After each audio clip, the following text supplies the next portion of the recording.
All right, let's begin. We're going to talk about a topic that for many people could be quite controversial. In fact, it could be controversial on two sides of the spectrum, depending on what exactly it is that a person, or where exactly a person is on their spiritual journey. So for one group of people, the answer to this question would be very strong, absolutely no. For another group of people, the answer will be equally strong, absolutely yes. And the truth of the matter is, as is often the case, an extreme answer is not the correct answer under any circumstances. So here's the question. The question is there any value, or is it ever appropriate to push somebody into a particular religious space? So like to push somebody to keep something, to observe something, or even to believe something. Now, I think when it comes to belief, it's probably a lot more challenging, because how do you force somebody to believe a certain way, or to think a certain way, or to feel a certain way? You know, it kind of makes sense that you could force somebody to behave a certain way. That you could say. You could create consequences. You could create an environment where we say, listen, if you don't behave in this particular way, X and Y is going to happen. So there are ways to manage behavior, but is it ever appropriate, or is it ever possible to actually get into somebody's head and force a person to be able to think a certain way or to be able to believe a certain way? And this is a conversation that has a bearing on a lot of what we do in today's world, in the so-called frum world, in the so-called outreach world. Is there any value in trying to get somebody to do something if they don't personally actually believe in it? So, for example, I know that very often, as Chabadniks, very often we get asked, well, what's the point? So you stop somebody on the side of the road, and you drive them a little bit meshuggah, and as a result of that, they agree to put on tefillin with you. But is there real value in that? Because they only agreed to put on the tefillin because you drove them crazy. They don't really care. It's not like they're going to put on tefillin tomorrow. It's not like their life is going to change. So besides the question of whether it's appropriate to try and coerce somebody to do something Jewish, or to do something religious, or to believe something, is there actually value in it? Like really, what's the point? What's the point in the one-hit wonder? And although we know that there's an absolute value to every single mitzvah, and so even if a person only does a mitzvah once, it's actually worth something, but as a strategy, surely there's a more effective strategy. Surely what we could do is we could engage with people in a way that has a longer approach, but a more lasting effect, you know. So that's what we're going to talk about over here today. We're going to talk about this notion of, so to speak, forcing people. And I'm using the word forcing specifically because that is sometimes what happens. Let's use a different example. Let's say, for argument's sake, that you had somebody who came to your house as a guest, and you served a meal, and you said to them, look, see all this delicious food? I'm only going to serve you, I'm only going to allow you to eat if you first say a bracha over the food. Imagine that? So besides the fact that it would probably catch people completely off guard, because if somebody's invited to your house as a guest, you don't anticipate that there are going to be strings attached. But is it appropriate? Is it effective? Is it something is it something we should consider doing? Is it something we should insist upon? At any time somebody comes over for a coffee, let's say you go out to meet a friend, and the friend is not religious, and you sit down for a coffee. Should you be saying to them, listen, we can't continue with this conversation until you say a bracha over the cup of coffee? Is that appropriate? Is that the way that we should conduct ourselves? Now, I know what many people are going to say, and that's actually going to form a very big part of this conversation, and say, well, we have precedent. Because we know that a very important person in our history did exactly that. It's exactly what he did. And that would be Avraham, right? So what happened with Avraham Avinu? He set up this mega hotel in the middle of the desert, and he opened the doors wide. So any person, regardless of who they were, regardless of what they believed, regardless of their affiliation, regardless of their culture, regardless of their race, every person was welcome through the door. And he put on a massive meal for whoever happened to attend, regardless of who they were. But the Midrash tells us that basically what happened was that at some point, he turned to them and he said, right, here's the bill. You've just had this elaborate meal in the middle of the desert. Here's the bill. And the only way out of the bill was if they would agree to bless Hashem who provided the food. Because basically what the Midrash says is people obviously would say thank you at the end. Can you imagine? People are in the middle of nowhere and they've got this massive meal provided for them. Obviously they would say thank you at the end. And Avraham would say to them, don't thank me. You have to thank Misha Amar V'Haya Ha'olam. You have to thank the one who brought the world into existence just with his words. And because many other people, probably most of the people, maybe even all of the people who came through the doors of Abraham's tent were pagan people. They didn't believe the story that there is one singular God who created heaven and earth. So they were like, what are you, crazy? We came here for a meal. We're thanking you for your hospitality, for your generosity. What are you giving us a shir for? Why are you making a religious expectation of this? And then Abraham would say, look, okay, if you don't want to make that blessing, you don't want to acknowledge Hashem, that's fine, then here's the bill. And the bill would be exorbitant. And then they'd have no choice. And then they'd say, okay, blessed is he who created the world. Okay, so that's the methodology that Avraham Avinu would use. And it does raise these very important questions. Number one, what kind of behavior is that?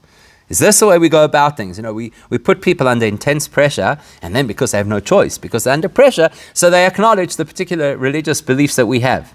Well, what kind of an achievement is that? So that's the second question. So number one is, what kind of conduct is that? Is that an appropriate way to behave? Number two, what kind of an achievement is it? Okay, so let's assume that we actually get through to them, that we actually make them bless Hashem for the meal or whatever.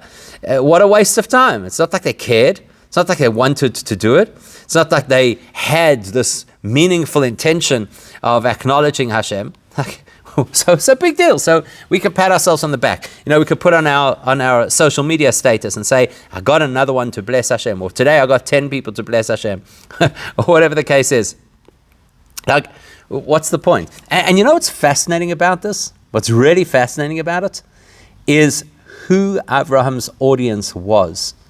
Because it's really important for us to make a distinction here between his audience, pagans living in the middle of the desert, and our potential audience, which is fellow Jews. Because our belief about a fellow Jew is that their faith is inherent. The Rambam writes about this. Very, very interesting law that the Rambam writes. What happens if there's a scenario, says the Rambam, where a man is required, according to Torah law, to divorce his wife? Because that's the appropriate thing in their circumstances. So he is required to now divorce his wife. But he doesn't want to. And that's a problem. Because the Torah says that a person cannot be forced to divorce their wife. It has to be his ratzon. It has to be his will. It has to be his volition.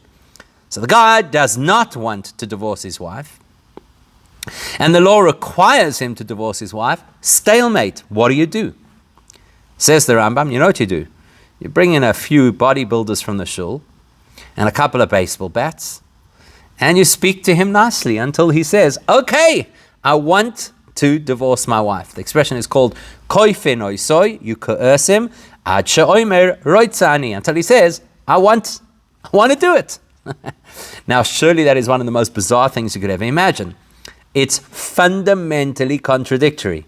Force a person to say, I want to do something. Well, if you force them, they don't want to do it. Maybe they're just saying that because that you'll stop hitting them with a baseball bat. But at the end of the day, they don't really want to do it.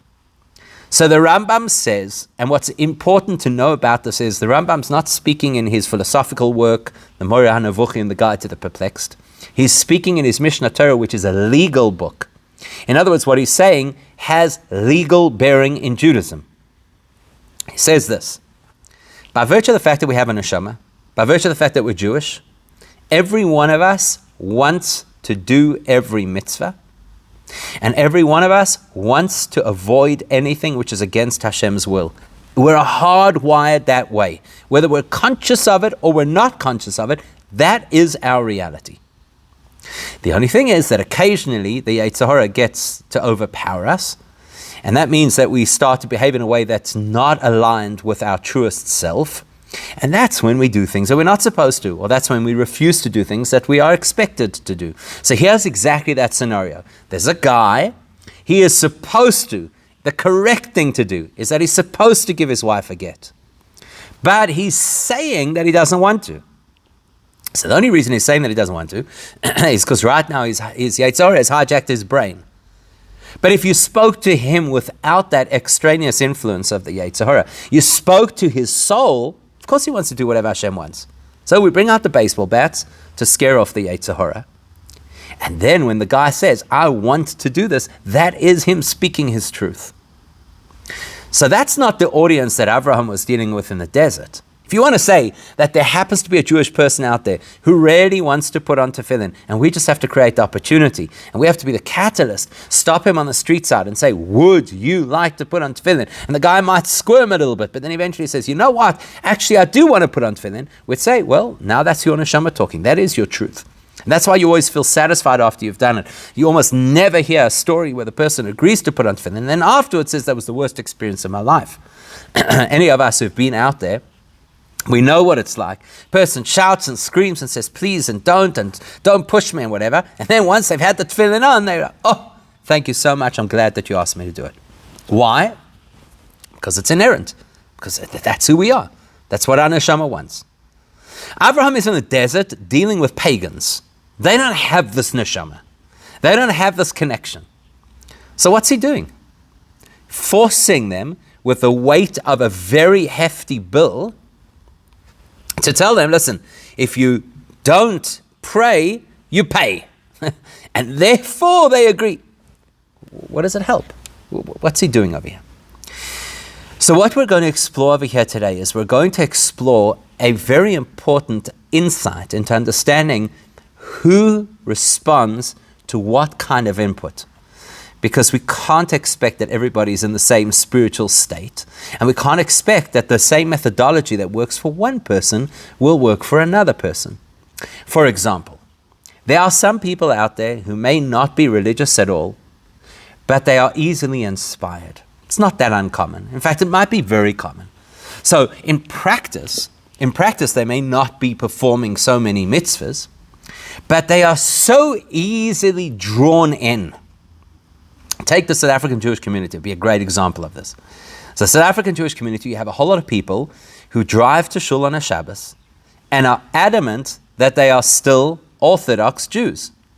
And that's valuable, that's hugely valuable, meaning to say, what they're effectively communicating is, I know that this is where I want to be, I know that this is valuable, I'm not yet at the point where I'm able to take it all on, but I'm not going to throw out the baby with the bathwater. I'm inspired by Judaism, I care about it, it means something to me.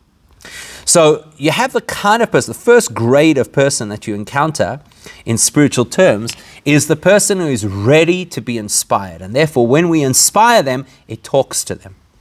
So that tells you that the neshama is alive and well. If a person is able to be easily inspired, that tells us that the neshama is accessible. That tells us that the neshama is speaking to them. Not everybody's like that, unfortunately. Some people need a little bit more of a push, and that's what we're going to explore over here.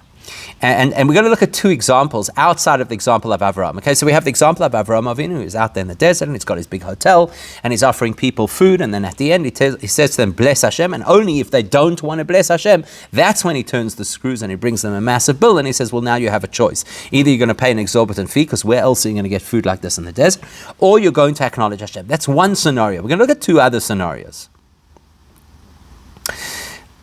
Another scenario that we're going to look at is the story of what happened to the Jewish people in the desert at the time of the spies. It's a very interesting story. We all know the story. And there are certain parts of the story that because we know the story, and this is often the danger of knowing something, you know, what happens when you know something? So then a person starts to talk about it immediately, mentally you start to say, oh, I know that story already. I already know it. I've heard it a million times. I've heard all the different angles and perspectives or whatever the case is.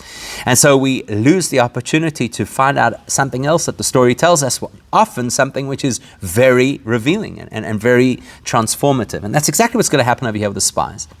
So with the story of the spies, we all know how the story goes.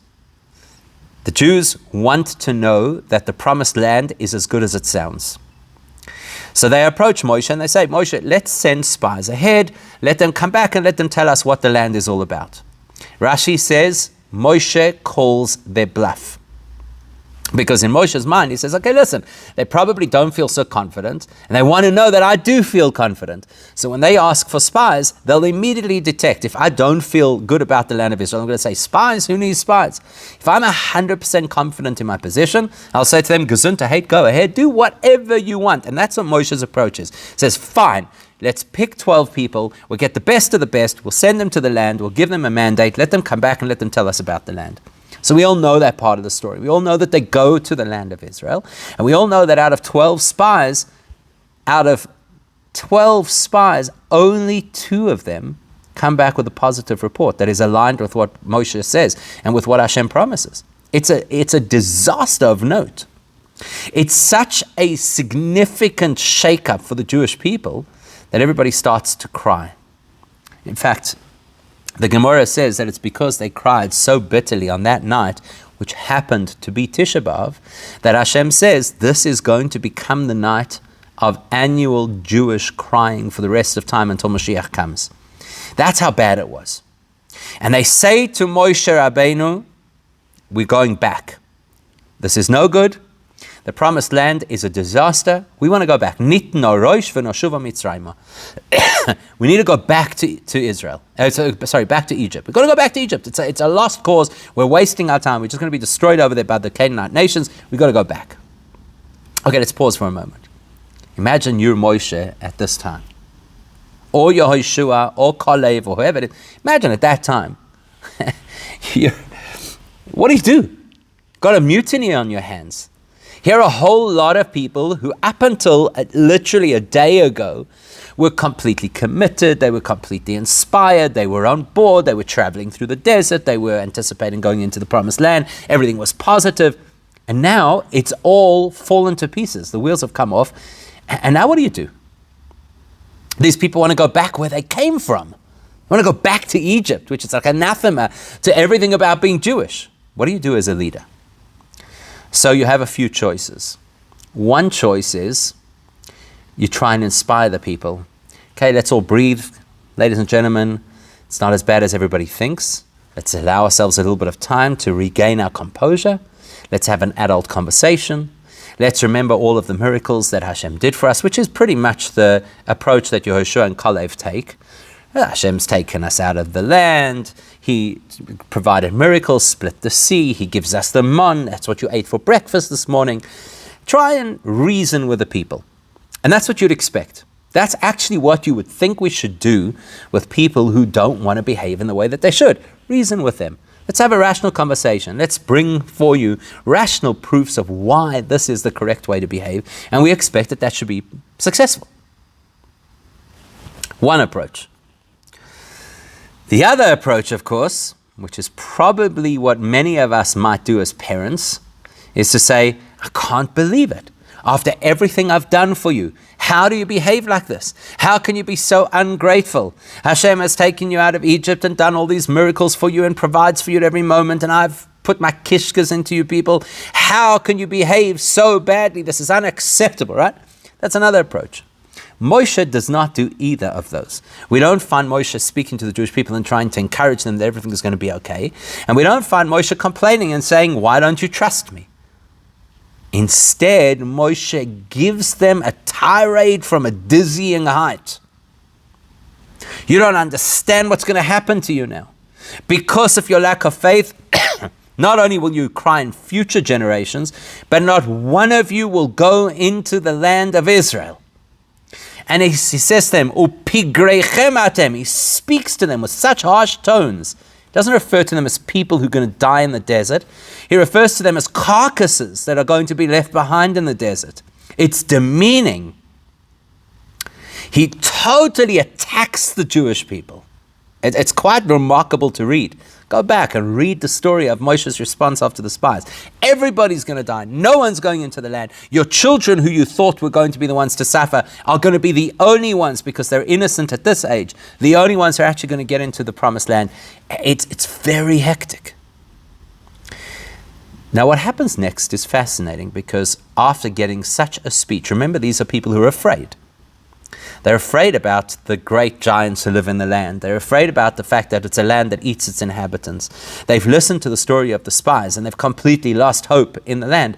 These are people who are afraid. Usually, you don't expect that if you shout and denigrate people who are afraid, that's going to suddenly snap them out of it. And yet it does. In fact, not only do we find that they suddenly regain their composure and realize, oh my gosh, we've made a terrible mistake over here, and how could we have doubted Hashem? They actually go to the opposite extreme, and Moshe has to rein them in again.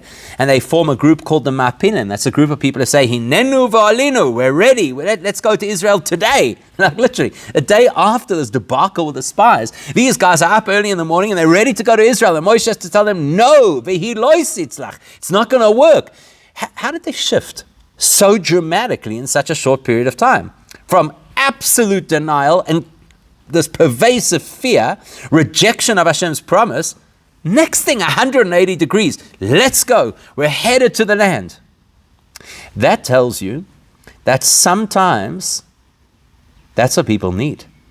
Sometimes it doesn't work to be inspiring and loving and embracing. Sometimes people need something that's going to jar and shake their core. That's one example. Here's another example. Another example, the Mishnah tells us in the end of Pirkei Avos, or towards the end of Pirkei Avos, tells us every single day there's a bas kol, which means a heavenly voice, that is announced from Har Chorev, which in itself is interesting because Har Chorev is a nickname for Mount Sinai. And Sinai is usually how we refer to it. In Tehillim, King David also calls it the mountain of Chorev. Chorev means destruction. Right? A mountain that is the source of distraction. Anyhow, that's how the Mishnah describes it. Every single day there's an announcement, a divine announcement from Har Chorev, from this place of potential devastation, but also the place where the Torah was given. And it says as follows: Oy lahem la briois me'el boino shel Torah. Woe is to those lowly beings who desecrate the Torah or embarrass the Torah. And then it says that any person, part of the announcement, any person who does not engage in Torah learning is considered what we would call an oisvarf, somebody who is excommunicated, doesn't belong within the community. Now, what's the purpose of this announcement? Whether we hear it or not, that's a conversation for another time.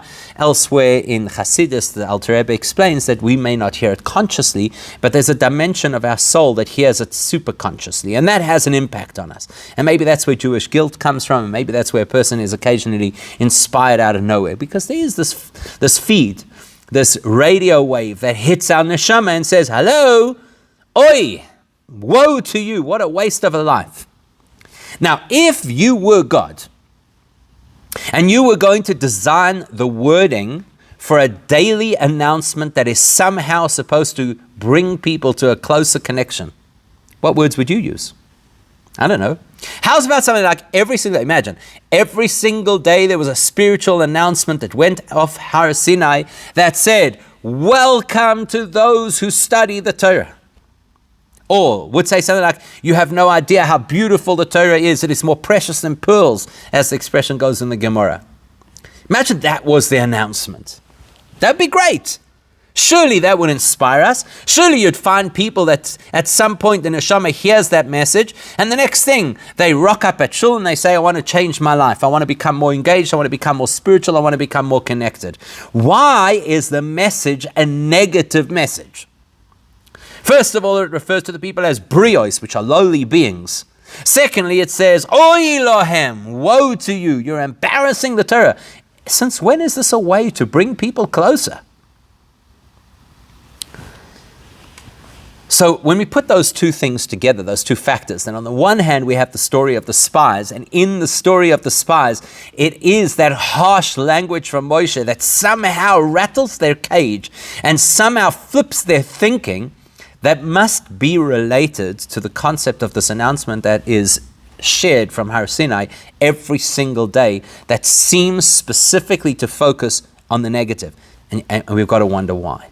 So we started to explore the fact that you get different kinds of people, and the fact that different people are more or less in touch with their neshama. Now, there's a sliding scale of the spiritual and the material. Basically, the sliding scale says very logically that it is impossible for a person to be passionate simultaneously about two opposite things. This doesn't make any sense.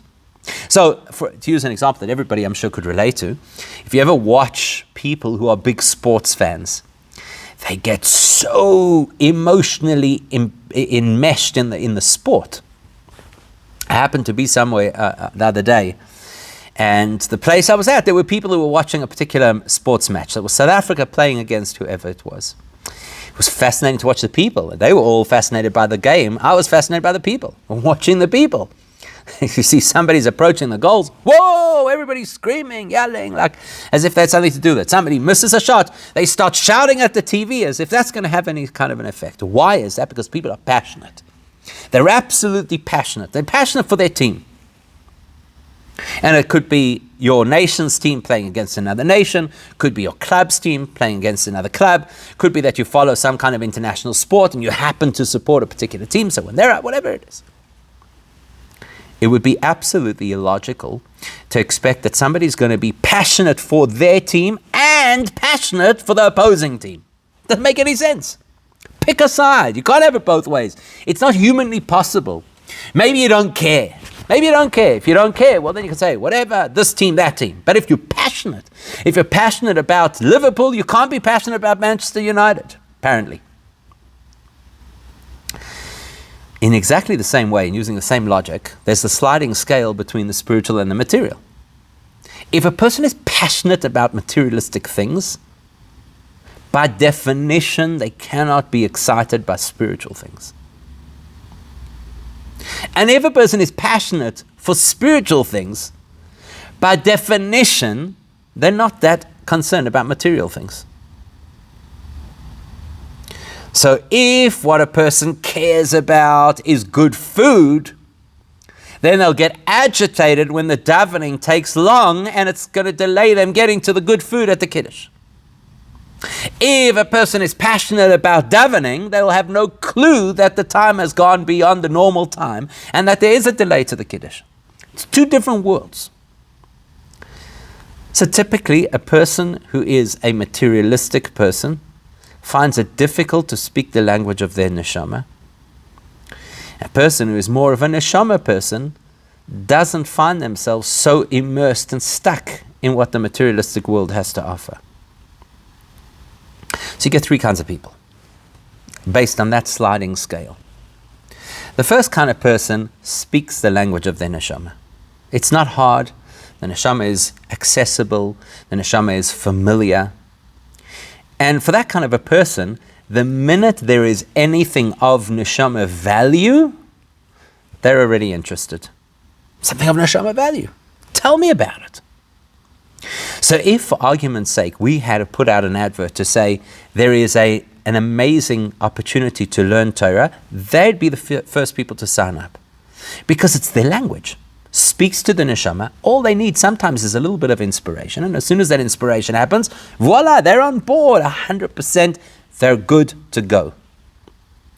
Now, if you're in the business of teaching, those are great people to have around because you know they're going to participate, you know they're going to enjoy, you know that they're going to ask questions, you know they're going to be passionate. Those are great people to have in the room if your job, if your aspiration in life is to teach. When Avraham Avinu was starting up, which is basically when he ran his free hotel in the desert, there were not many people like that around. Maybe there were none.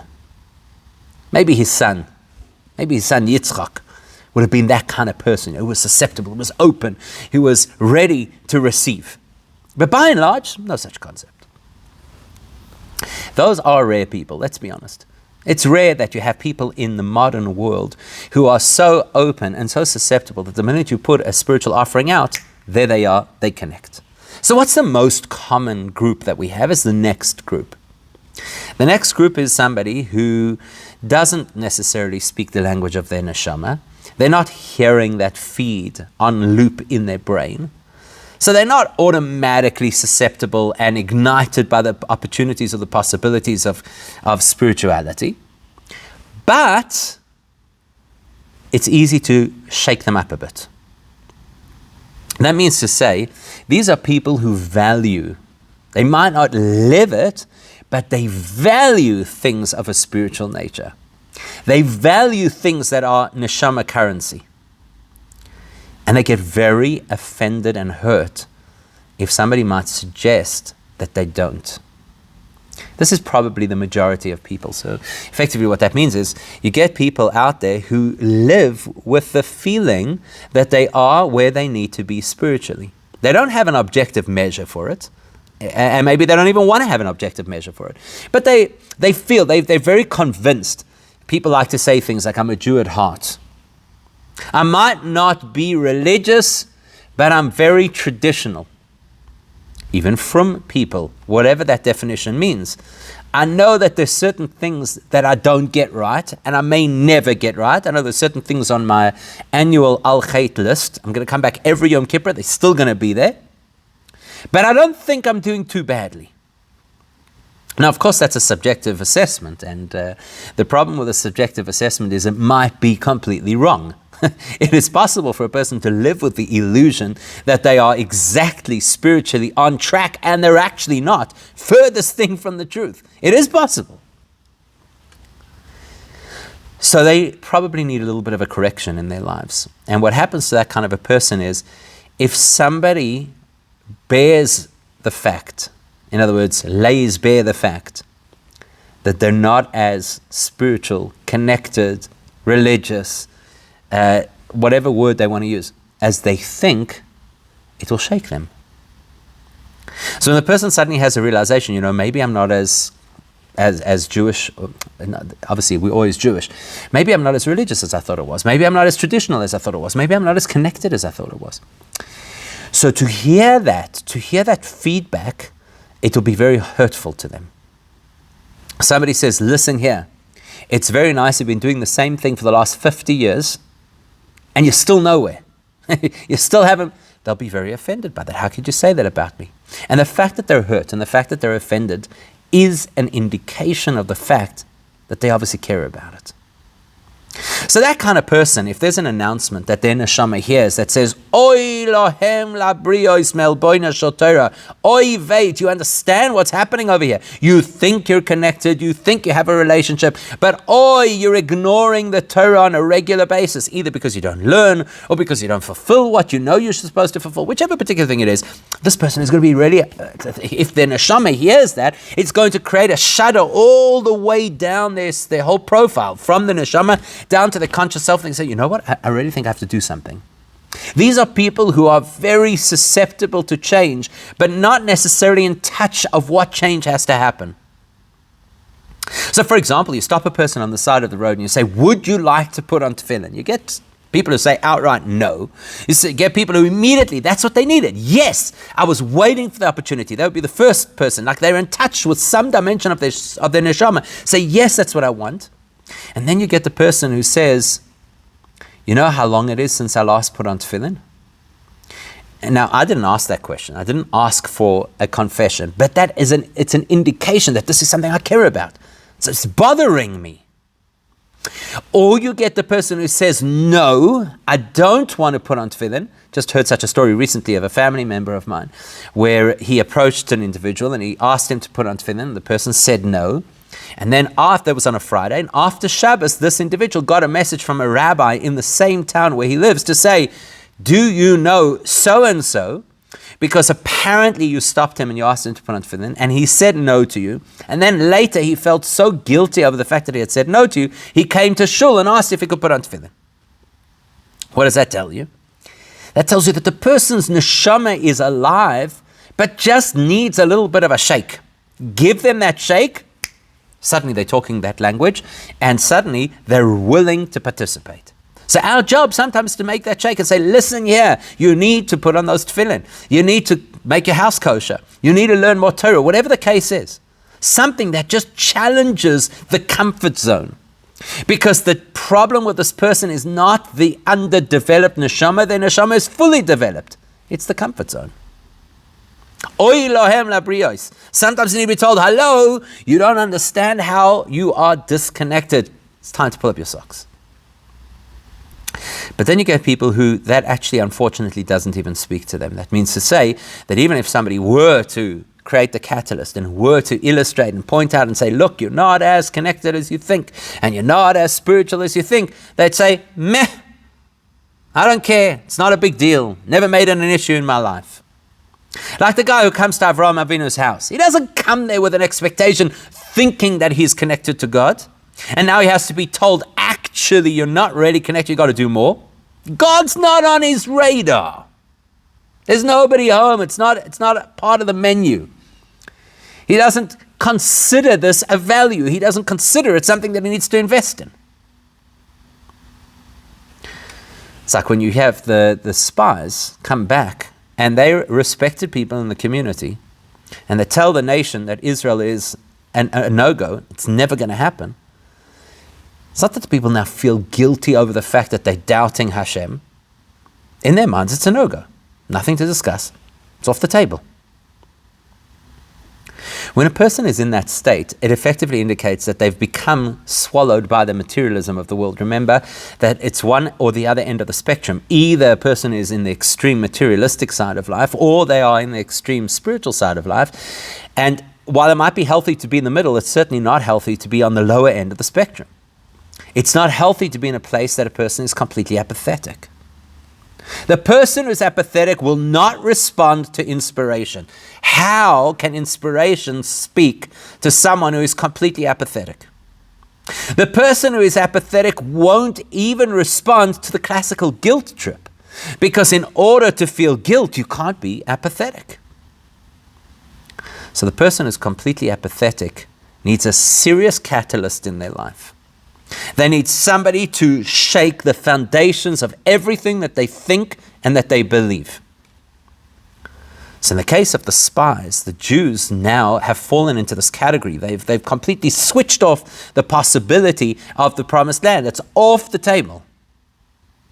Moshe needs to do something radical to crack open the veneer and release the neshama that's still there inside of them, but isn't speaking. So he says, listen, you're all carcasses. You have nothing. You have no value. You've completely destroyed yourselves. You've disconnected from the life source. You're done. It's over. People hear that, they're like, whoa, even the most apathetic person around says, don't call me those names. Don't make those aspersions about me. And that wakes them up. And it wakes them up in such a fundamental way that they say, tomorrow we got to go to Israel. What were we thinking? Wow, we completely lost the plot. We went off the reservation. We got to get back. Now, even though that wasn't the right approach, but it's indicative of the fact that there's a complete wake-up. Abraham's clientele were all in the world of complete apathy. There was nothing about belief in God. Abraham was a pioneer of that faith system. They didn't care at all about the principle of who created the world. They had the little pagan ideas. They had the little pagan commitments. That's what they lived with. That's what they cared about. That's where it began and that's where it ended. So Avram has to shake them to the core. He has to make them completely reassess everything that they believe. So what does he do? He says it's going to cost you. Because money talks. And when they realize that there's a huge bill now to settle, or the possibility of thinking differently to how I've thought until now, the possibility of considering that there is more to the world than just my little pagan idol that I have at home, it cracks right through the veneer. And it gives them access to something that every human being is capable of, which is belief in a creator. So while every Jewish person is capable of belief in the validity of the Torah, every human is capable of belief in a creator. And that's what Avram does. And that's a great message for us, because effectively the message tells us two things. Number one, it tells us that no matter how apathetic a person is, and no matter how distant from any spiritual values they seem to be, it is always possible with some kind of shock treatment to defibrillate their soul. And the second lesson is, if it's possible to do that to the pagans of Avraham Avinu's time, then it is certainly possible for us to do it for our fellow Jews today. And we don't need such radical shock treatment, because their neshama is alive. And therefore, if it was good enough for Avraham Avinu to get a pagan to bless Hashem once, because he knew that blessing Hashem once meant that he now released the internal potential that he had, like every human on the planet, to be able to acknowledge a creator, then we certainly should not undervalue getting a Jewish person to do a mitzvah once, because it will release their inherent acceptance and belief of the fact that Torah and mitzvahs are not only important, but they are the essence of their being. And that single mitzvah could change them forever, in the same way as that single blessing of God brought so many of those pagan people to become followers of Avraham Avinu. And so therefore the take-home message for us is to acknowledge and to appreciate the value of the potential of every single Jewish person, and to put in the effort to ignite some of that potential to come to life. So please God we do, and please God we succeed.